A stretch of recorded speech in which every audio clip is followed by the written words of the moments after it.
So my name is Atossa Soltani. I founded the organization Amazon Watch, which works with indigenous peoples in the Amazon basin to defend their rights and protect their rainforests. Okay, and why have you come to COP21? Is there a need for Amazon Watch to be here?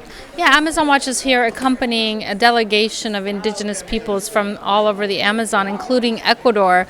We're with indigenous peoples from the Sarayaku community, and they've brought forth a proposal for protection of living forests.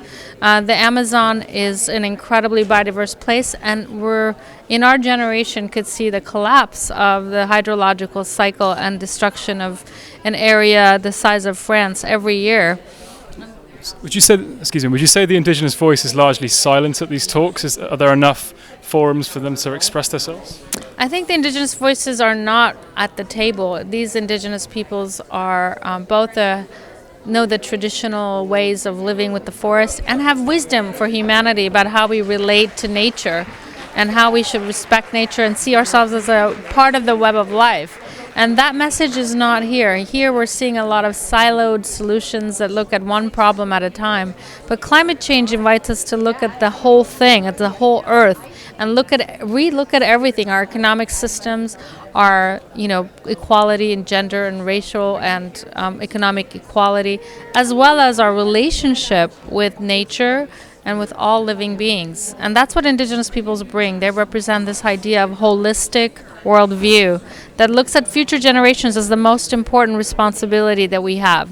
Our aspirations should not be about getting a better job or economic wealth, but should be about really looking at the best for future generations. We've seen plenty of high-profile announcements the last day or so. There was one this morning just with Prince Charles from the UK, and again the British, Norwegian and French governments are proposing more funds for forests.